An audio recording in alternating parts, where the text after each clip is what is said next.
이 시간에 저는 반전의 활용점정이라는 제목으로 말씀을 살펴보려고 합니다. 오늘 이제 겨울옷 이야기로 시작했는데 오늘 본문에서도 이스라엘 제사장 위임식 가운데 여호와 앞에 제사를 드리며 의복을 갖추어 입는 제사장들의 모습이 나타납니다. 지난 출애굽기 28장에서는 이제 제사장의 옷을 어떻게 제작해야 되는지, 어떻게 만들어야 되는지, 또 그 기술들이나 그런 것들에 대해서 이야기했는데요.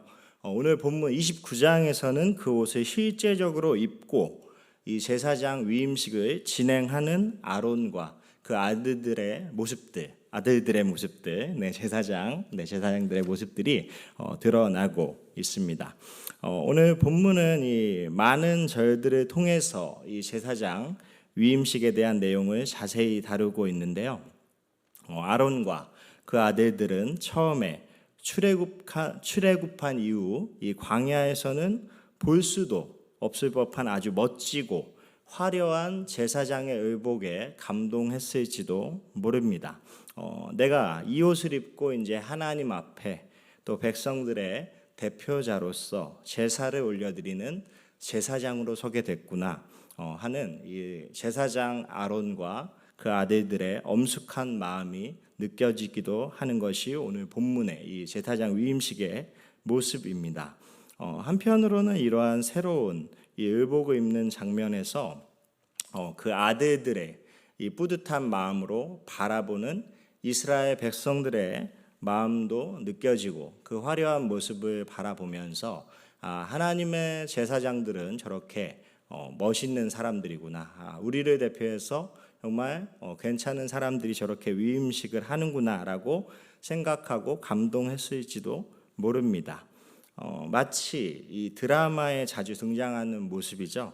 이 부유한 이 애인이 자신의 사랑하는 사람을 위해서 이 옷매장에 가서 아주 화려한 옷들도 막 입혀주고 너 입고 싶은 거 다 입어봐 이러면서 막 옷을 사주려고 하고 마치 이제 탈의실에서 옷을 이제 입고 나오면은 너무 멋있다, 너무 아름답다라고 이야기해주는 그러한 모습과 같은 장면이 오늘 이 제사장의 의복을 갖추어 입은 이 위임식의 첫 모습일 수 있을 것 같습니다. 지난 이 28장 출애굽기 28장에서 이 옷이 만들어지는 제사장의 이 의복이 만들어지는 과정들을 보면요, 굉장히 화려한 이 장신구들 그리고 굉장히 비싼 옷감들이 사용되었죠. 사실 이것은 이 출애굽할 때 그렇죠. 이집트 사람들에게 그들의 노량물들을 갖고 나온 것들 중에서 이 이스라엘 백성들이 헌물했던 그러한 것들입니다. 이 정교한 기술을 가진 대표자들이 이 옷을 아주 공교하게 짜서 만든 것이죠. 그렇기 때문에 제사장과 이 제사장이 돼 아론과 그 아들들은 굉장히 기대감을 갖고 이 의복을 대했을 것입니다. 제사장의 옷에 붙어 있는 이 심지어 가슴에 있는 패에는 어떻습니까? 이스라엘 각 아들들의 이름이 적혀서 새겨져 있고 그 모습은 이 제사장들이 이 의복을 입고 하나님 앞에 나아갈 때 그들이 나아가는 것일 뿐만이 아니라 우리를 대표해서 우리가 나아가는 것이구나, 하나님께 나아가는 것이구나라는 그런 감동으로 나타났을지도 모릅니다. 이러한 모습이 오늘 본문 1절에서 9절에 걸쳐서 아주 긴 절을 할애해서 나타나고 있습니다. 여호와께 올려드릴 이 제사와 그 제사를 준비하는 제사장의 의복을 갖추어 입는 이 제사장들의 위임식의 모습이 오늘 1절에서 9절에 나와 있습니다. 이 1절에서 9절 말씀에서 1절이 시작하면서 여호와 하나님께서는 이들에게 다음과 같이 말씀하고 있습니다. 1절에 보면 내가 그들에게 나를 섬길 제사장 직분을 위임하여 그들을 거룩하게 할 일은 이러하니라고 하면서 이 시작을 하고 있습니다. 그러니까 이 제사장 직분을 위임식을 진행하는데 그들을 먼저 거룩하게 해야 된다라고 말씀하고 있습니다.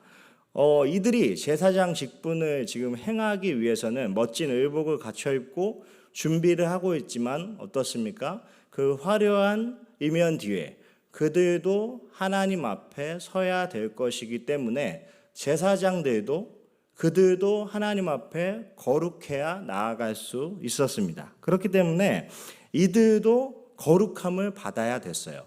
그냥 제사장이 되었다고 그들이 거룩한 어떤 특권을 누리는 것이 아니라 그들도 거룩함을 받아야 돼 하나님 앞에는 죄인들일 뿐이라는 것을 1절에서부터 이야기하고 있습니다. 여기서부터 분위기가 좀 이상해지고 있습니다. 이들의 의도와는 다르게 무엇인가 조금 더 진중한 분위기로 가는 것을 볼 수가 있습니다. 이러한 위임식의 의복을 갖추어 입는 1절에서 9절의 내용이 끝나고 이 10절부터는 이렇게 말씀에서 나타나고 있습니다. 너는 수송아지를 회막 앞으로 끌어오고 아론과 그의 아들들은 그 송아지 머리에 안수할지며 라고 말씀하고 있습니다. 제사장 위임식을 시작하면서 이들이 이제 제사장 의복을 입고 하나님 앞에 나아가려 하는데 그들 앞으로 수송아지를 끌고 옵니다. 그리고 어떻게 하죠? 제사장 위임을 받을 이 아론과 그 아들들이 수송아지의 머리에 손을 얹고 안수합니다. 안수를 합니다. 이 내용들을 이해하기 위해서는 왜 이들이 수송아지에게 자신의 손을 얹음으로 왜 그들이 거룩함과 관련이 되나라는 것을 우리가 생각해 볼 때 성경에서 안수라는 개념을 우리가 이해할 필요가 있습니다. 안수하면 우리가 이제 이해하기 쉽게 이제 누군가의 머리에 손을 얹고 이 어떤 자신의 어떤 그 특권이나 그런 것들을 흘러가게 한다. 이러한 내용으로만 안수를 이해할 수 있는데 성경에서는 그것보다 더욱더 폭넓은 이 안수의 개념이 등장하고 있습니다.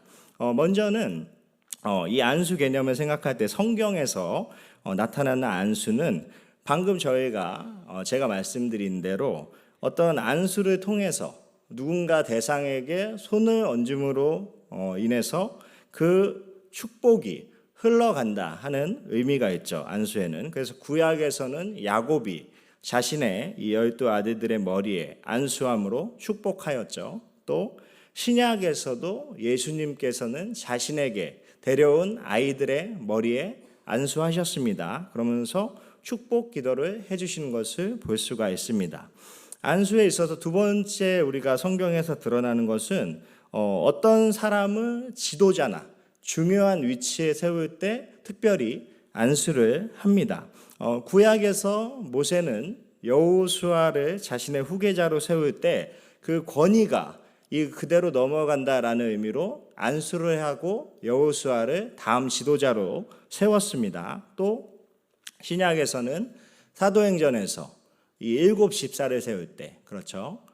이 사도들이 그들에게 안수하고 사도행전에 정확히는 사도들이라는 말은 없지만 사도들이 안수했다라고 성경학자들이 이야기하죠. 그래서 이 사도들이 그들에게 안수하고 이 직분자로 세우는 것을 볼 수가 있습니다.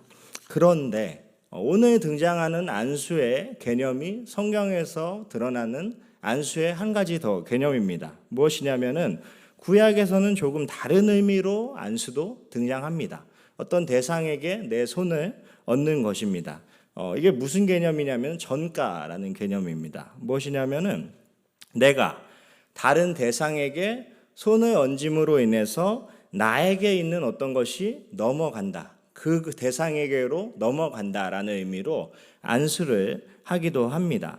이것은 축복과 비슷해 보이지만 부정적인 의미에서 안수의 개념입니다. 이 대표적인 이러한 부정적인 것이 넘어간다라는 이 안수의 개념으로 어떤 대상에 손을 얹고 그러한 안수를 하는 것은 구약에서 레위기 16장에 아주 자세히 등장하고 있습니다. 이 속죄일에 아론이 그의 두 손을 광야로 보내지 염소의 머리 위에 얹습니다. 그리고 안수하죠. 이 아사세 염소라고 그러는데 여기에 이제 안수를 하면서 레위기 16장에서 이렇게 나타나고 있습니다. 아론은 그의 두 손으로 살아있는 염소의 머리에 안수하여 이스라엘 자손의 모든 불의와 그 범한 모든 죄를 아뢰고 그 죄를 염소의 머리에 두어 미리 정한 사람에게 맡겨 광야로 보내지니. 그렇죠. 이 안수의 개념이 오늘 제사에 나오는, 그리고 오늘 이 위임식에 나오는 이 안수에 쓰이는 그 안수의 개념입니다. 무엇이냐면은 나의 어떠한 것이 다른 대상에게 안수함으로 인해서 동일화되는 것이에요. 나의 모든 것이 그 대상에게 넘어가는 것이죠. 그러니까 허물이 넘어간다는 거예요. 그래서 이 제사장인 이 아론과 아들들도 위임식의 진행함에 앞서서 그들의 죄 또한 하나님 앞에 감히 거룩하신 하나님 앞에 설 수 없기에 그들이 혹여나 범죄했을 그러한 잘못된 허물들을 이 수송아지 머리에 안수함으로 인해서 넘겨버리고 그 수송아지를 각을 뜨고 제사를 진행함으로 인해서 하나님 앞에 거룩한 제사장으로 위임받는 것이 오늘 이 본문에 드러나는 안수의 개념입니다. 그래서 10절에서 아론과 그 아들들이 수송아지의 머리에 안수하고 위임식을 진행했던 것입니다. 이렇게 자신들의 멋진 이 위임식에 앞서서 나는 다른 사람들보다 특권이 있을 것 같았는데 나 또한 하나님 앞에 죄인일 뿐이구나라는 것을 인식하고 또 다른 백성들도 인지하고 시작하는 것이 위임식의 모습이었습니다. 더 진행이 되면서 점점 더 이 위임식이 멋있기보다는 더욱더 하나님 앞에 거룩함으로 나아가는 모습으로 펼쳐지는 것을 우리는 볼 수가 있습니다. 이 10절 이후에는 어떠한 내용들이 나오냐면은 이 깨끗하고 멋있고 화려한 의복을 입은 이 제사장들 옆에서 동물들이 각이 뜨이고 불살라지고 뭔가 다 막 뜯기고 피가 낭자하고 제사가 진행되는 것이 이 위임식의 모습이었습니다. 이 깨끗한 옷도 정말 공교하게 지어진 이 제사장의 의복을 입은 이 아론과 이 아들들의 이 옷에 행해서는 안 될 일들이 점점점 많아지고 있어요. 그러면서 이 위임식에서 계속해서 등장하는 너는이라고 하면서 모세와 그 다른 레위 지파들이 이 제사장들에 대해서 거룩함을 나타내려고 계속해서 제사를 드리기 시작하는데요. 성도 여러분 한번 이 장면을 상상해 보시기 바랍니다. 아론과 그 아들들은 이러한 의식을 행할 때 모든 과정에 바로 옆에서 있었습니다. 그럼 어떻게 될까요? 이 화려하고 깨끗하고 더럽혀서는 안 될 것만 같은 보석이 새겨진 그 에봇과 제사장의 옷에 일단 동물들의 냄새로 가득 찼을 것입니다. 또 어떻습니까? 옆에서는 각을 뜨고 기름을 막 가르고 피가 막 낭자할 텐데 멀리 떨어져 있어도 이 피나 기름이 그 옷에 튀기 시작했을 것입니다. 이렇게 정말 뭔가 깨끗하고 멋있어야 될 위임식에서 이 제사장의 그 옷이 더럽혀지기 시작하는 것입니다. 그러면서 본문에서는 17절에 보면은 그 순양의 각을 뜨고 그 장부와 다리는 씻어 각을 뜬 고기와 그 머리와 함께 두고 18절에서는 이러한 모든 제사 과정 가운데 결론이 등장하는데 이렇게 말씀하고 있습니다. 그 순양 전부를 제단 위에 불사르라. 이는 여호와께 드리는 번제요. 이는 향기로운 냄새니 여호와께 드리는 화제니라. 아멘. 이 사람들은 지금 이 제사 과정 가운데 정말 그렇게 뭔가 유쾌한 기분만은 아니었을 것입니다. 그런데 이 모든 과정들, 각이 뜨이고 여러 가지 제사 과정들이 이루어지고 그 깨끗하고 아름다웠던 제사장의 옷에 피가 튀고 기름이 튀고 냄새가 배기고 하는 것을 18절에서는 하나님께서 뭐라고 결론 내리십니까? 이는 향기로운 냄새니 여호와께 드리는 화제니라. 아멘. 뒤에도 나오는데요. 이게 향기로운 냄새라는 말은 향기로운 향기라는 뜻이에요. 이 원래 뜻으로는. 그러니까 강조해서 이 향기가 하나님께 정말로 올려지고 아름다웠던 향기다라고 강조하고 있는 것입니다. 하나님께는 향기로운 냄새였을 테지만 이 위임식을 진행하고 있는 이 아론과 아들들 그리고 백성들에게는 그렇게 썩 이렇게 향기로운 향기만은 아니었을 것 같습니다. 이 대상에 따라서 달라지니까요. 이러한 경험을 제가 태국 단기 선교를 가서 이제 해본 적이 있는데, 제가 이전에 태국 단기 선교를 한 14박 15일로 2번 정도 다녀왔습니다. 근데 그때 처음 갔을 때 제가 태어나서 처음으로 두리안이라는 이 과일을 한번 먹어봤습니다. 아시는 분들 아실 테지만 지금은 이제 마트에서 종종 보이기도 하는데, 이 10년 전인 그때 당시만 해도 한국에서는 이 큰 과일 시장이나 가야 찾을 수 있는 그런 과일이었어요. 근데 이 과일에 대해서 한국에서 온 다른 팀원들은 아무도 못 먹는데 저는 너무 맛있게 먹었어요. 이게 너무 맛있는 거예요. 입에 이제 들어가기 전에는 무슨 고무 냄새 같기도 하고 이상한데, 입에 들어가면은 이게 과일의 황제구나. 정말 이게 너무 맛있는 과일이구나라고 하면서 참 저 혼자 다 거의 한 반통을 다 먹었던 기억이 있는데요. 이런 것처럼 누군가에게 향기로운 것이 누군가에게는 향기롭지 않고 맛이 없을 수 있는 것이에요. 그런데 지금 이 모든 상황 가운데서 하나님께는 너무나 향기로운 향기인 이 제사가 이스라엘 백성들에게는 곤욕스럽고 심지어 그 자리에 있는 아론과 그 아들들에게는 얼마나 더 곤욕스러운 상황이었을지 한번 상상해 보시기 바랍니다. 이 향기로운 향기가 향기롭지 않은 향기가 될 수 있는 상황이 지금 펼쳐지고 있는 것입니다. 그런데 우리는 알고 있습니다.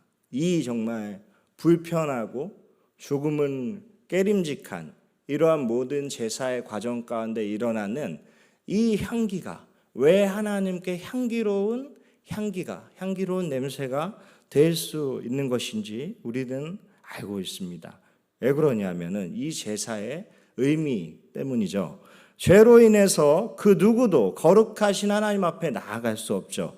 그런데 지금 이 제사를 통해서, 죄사함을 통해서 자신의 그 죄를 전가한 그 순양의 그 숫염소에, 숫송아지의 그 정말 제사를 통해서 지금 이 제사장과 그 아들들 또 백성들이 하나님 앞에 나아갈 수 있는 것이요. 그렇기 때문에 이 의미 때문에 지금 누가 지금 이 거룩한 이 상황 가운데서 정말 냄새가 싫다, 정말 역겹다라고 할 수 있지만 그 의미를 안다면 이 제사가 하나님께만이 아니라 우리에게도 또 이스라엘 백성들에게도 향기로운 향이 될 수 있는 것이에요. 그렇기 때문에 하나님께서는 이 백성들에게 이러한 위임식을 맡기셨고 또 제사를 진행하게 하시는 것입니다.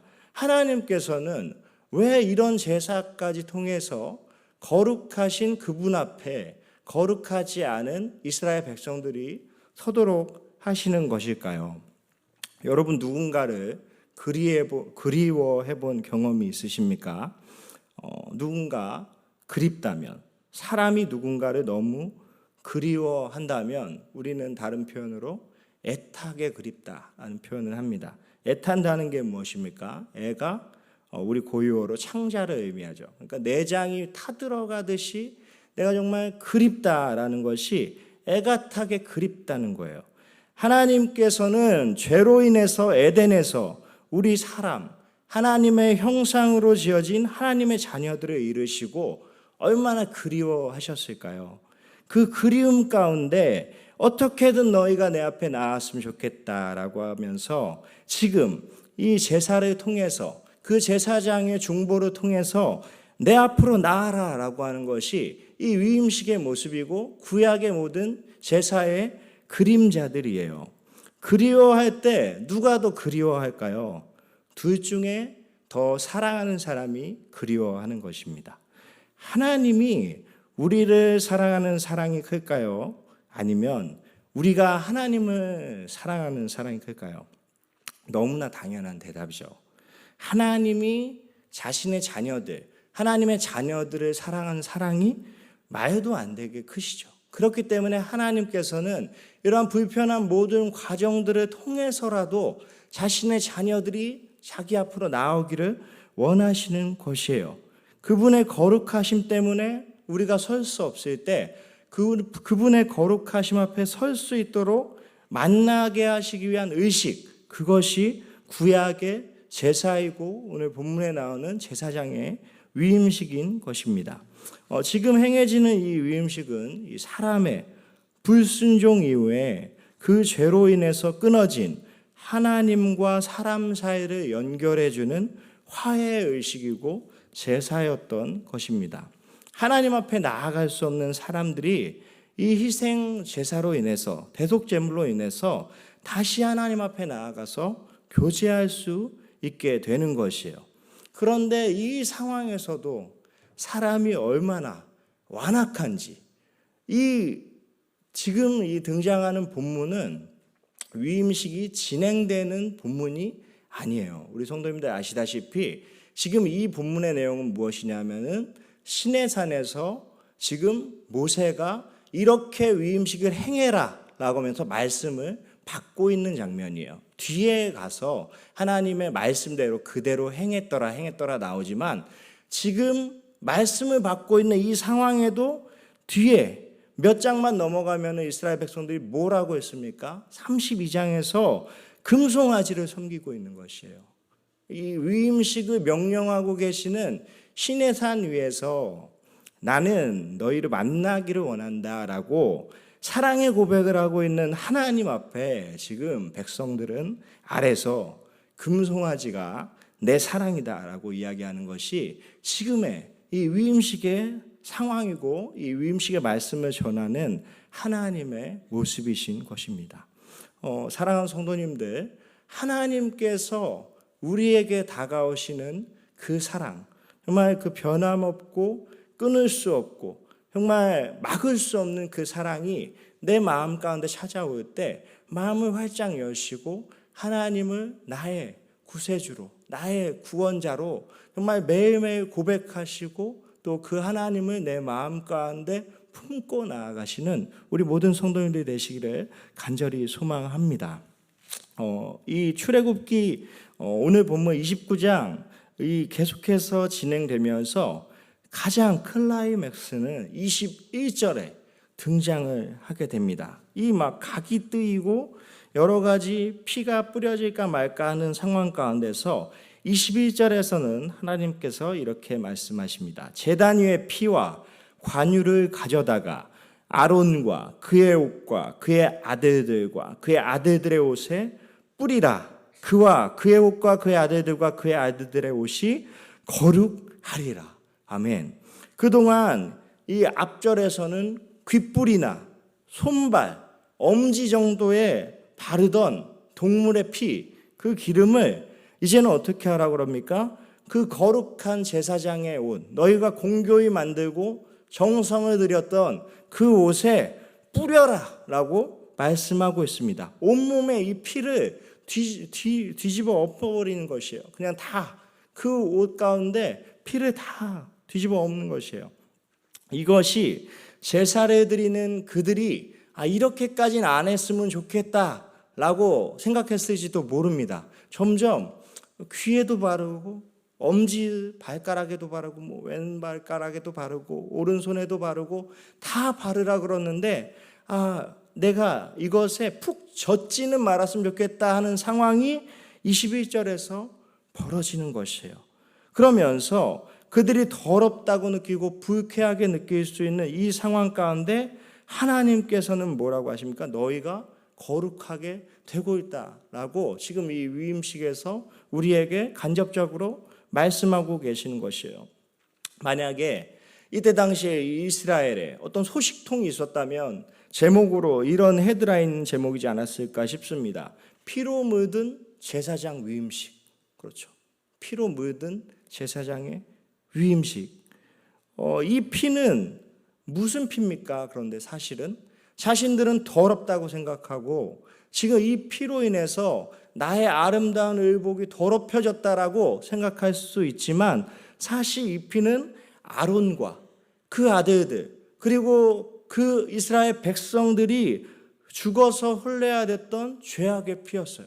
그렇죠. 하나님 앞에 나아갈 수 없기에 그 자신의 죄악들을 수송아지의 머리에 안수하고 자신의 죄를 전가시킴으로 인해서 지금 그 수송아지를 각을 뜨고 잡고 있고 피를 흘리고 그 피를 내 몸에 바르고 있는데 사실 그 피는 내가 흘려야 됐던 피인 것이에요. 그런데 하나님께서 그 공의와 사랑으로 이 위임식 가운데 이 제사 가운데 이 모습을 통해서 그들을 거룩하게 하고 계시는 것입니다.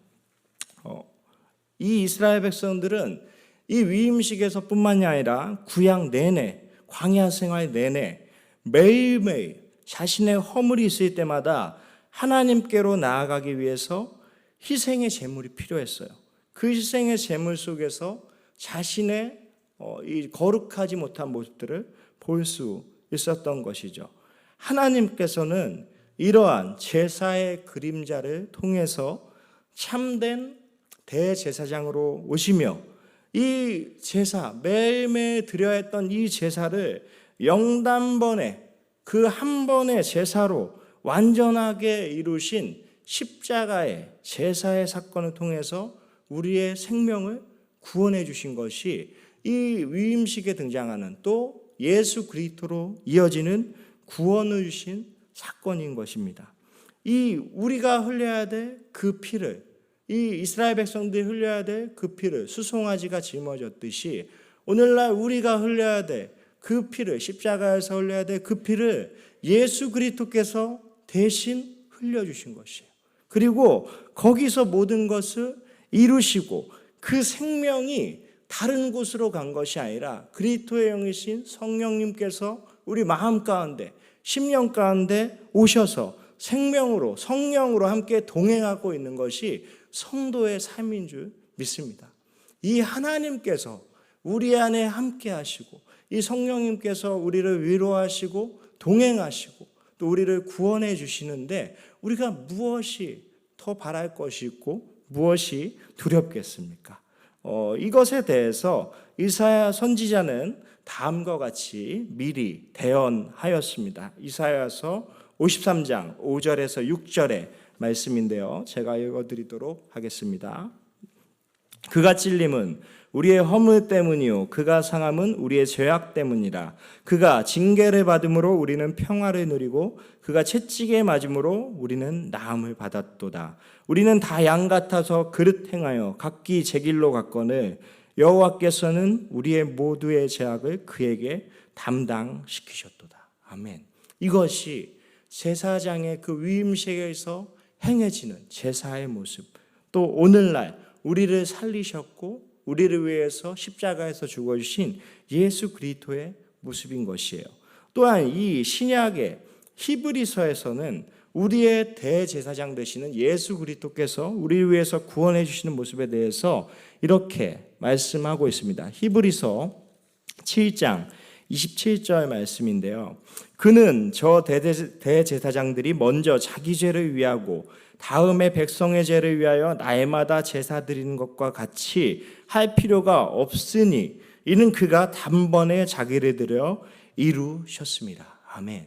오늘 이 29장 전체에 흘러 퍼지고 있는 이 모든 정말 번잡하고 정말 매일매일 정말 하나님 앞으로 정말 그 노력해서 나아가야 됐던 그 모든 것들을 이 히브리서에서 뭐라고요? 한 번에 단번에 자기를 들여서 이루셨다라고 말씀하고 있는 것이죠. 또한 히브리서 10장 11절에서 12절에서는 이렇게 말씀하고 있습니다. 두 절인데요. 함께 한 목소리로 히브리서 10장 11절 12절 함께 한 목소리로 합독하겠습니다. 시작. 제사장마다 매일 서서 섬기며 자주 같은 제사를 드리되 이 제사는 언제나 죄를 없게 하지 못하거니와 오직 그리스도는 죄를 위하여 한 영원한 제사를 드리시고 하나님 우편에 앉으사 하나님께서는 이렇게 대제사장으로 보내신 예수 그리스도를 통해서 영원한 그 한 제사를 드리시고 모든 이러한 과정들을 이루신 그 모습을 예수 그리스도의 구속 사역에서 보여주신 것입니다. 어린 양의 피로 인해서 거룩하여지고 하나님과 우리 사이가 다시 회복된 모습, 그리고 구원의 모습에 대해서 또한 요한계시록에서는 다음과 같이 묘사하고 있습니다. 요한계시록 7장 14절 말씀입니다. 내가 가로되 내 주여 당신이 알리이다 하니 그가 나더러 이르되 이는 큰 환난에서 나오는 자들인데 어린 양의 피에 그 옷을 씻어 희게 하였느니라. 아멘. 우리는 이스라엘 백성들처럼 더럽다고 여기고 정말 어리석다고 여기는 그 정말 어리석은 제사를 이루신 예수 그리스도를, 그 영단번의 제사를 드리신 예수 그리스도를 믿는 사람들입니다. 헬라인들은 지식을 구하고 유대인들은 그 어리석다고 하는 그것을, 우리는 이것이 구원이라고 믿는 사람들, 그 사람들이 그리스도인이에요. 세상과 다르게 상식이 없이 살아가는 사람들이 아니라 상식을 뛰어넘어서 하나님과 동행하는 사람들, 그 사람들이 그리스도인들이죠. 사랑하는 성도님들, 이 제사의 모습을 통해서 저것이 참 귀찮고 번잡했겠다 이렇게만 생각하는 것이 아니라 저 모든 것이 나를 위해서 그 십자가에서 이루신 예수 그리스도의 영원한 제사의 모습을, 그 모든 것들이 함축되어 있는 것이구나라고 하면서 한번 묵상해 보신다면 이것이 얼마나 감사하고 은혜로운 사건인지요. 정말 우리 성도님들의 삶 가운데 매일매일 이 하나님의 은혜가 가득하시기를 소망합니다. 오늘 제목에 사용한 이 활용점정이라는 말이 있습니다. 이 용을 그리고 마지막에 이제 눈동자를 찍어 넣는다는 말이죠. 일의 마무리를 완벽하게 끝낸다, 완성하다라는 의미인데 우리 구원 가운데 반전에 활용점정을 찍으신 그 예수 그리스도가 계십니다. 우리의 예상과 상식과는 매우 다른 것 같아서 반전 같지만 그 반전이 있어야만 이루어지는 것이 구원입니다. 이 반전에 활용점정을 찍으신 예수 그리스도를 높여드리며 그 은혜에 감사하며 우리의 마음을 매일매일 올려드리고 매일매일 그 그리스도의 영이신 성령님과 동행하면서 성령의 열매 맺는 삶 사시는 우리 모든 성도님들 되시기를 간절히 소망합니다.